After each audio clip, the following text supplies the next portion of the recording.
Pada permulaan surah Al-Baqarah, Allah Subhanahu wa Ta'ala menjelaskan karakteristik manusia dalam 3 macam, yakni orang yang bertakwa, orang yang kufur, dan orang yang bermuka dua atau munafik. Karakter orang bertakwa itu tegas dengan keimanan yang terlihat dalam sikap dan perbuatan. Begitupun orang kafir, mereka tampakkan keingkarannya. Sementara itu, orang munafik tidak punya pendirian dan bergantung pada kepentingan pragmatis. Sebenarnya orang munafik tersebut bukan hanya mereka yang hidup semasa Nabi Shallallahu Alaihi Wasallam.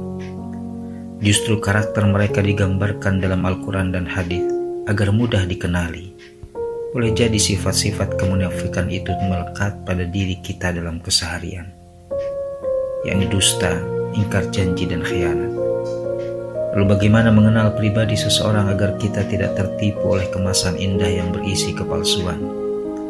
Seorang ahli hikmah memberikan 5 petua sebagai indikator kesetiaan, ketulusan, dan kasih sayang. Yang pertama, tu'rafu syajaratu bi thamariha. Sebuah pohon itu dikenal dari buahnya. Jika pohon diumpamakan seorang muslim, kesejatiannya pada perilaku yang baik.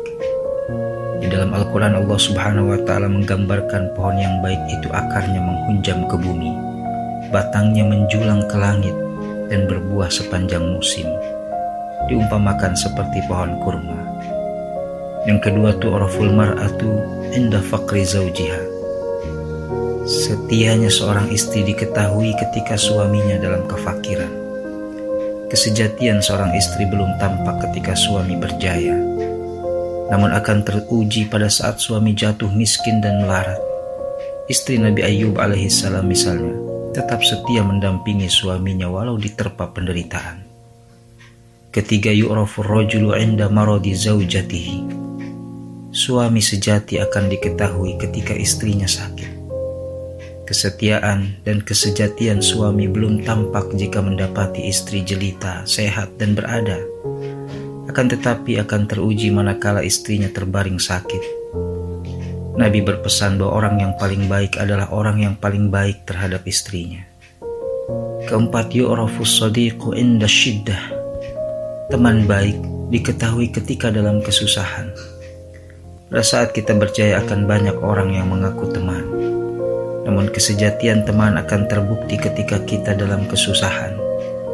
Mereka rela berkorban seperti para sahabat yang membersamai Nabi Shallallahu Alaihi Wasallam dalam suka dan duka. Yang kelima, yu'raful mu'minu indal ibtila. Mukmin sejati akan diketahui ketika ditimpa cobaan. Iman itu bukan sekedar pengakuan, tapi perlu pembuktian. Kesejatian iman akan tampak setelah diterpa ujian, baik berupa musibah ataupun nikmat.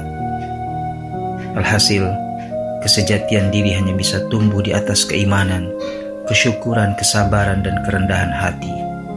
Jika tidak, yang muncul adalah kemunafikan yang dikemas dengan kepura-puraan.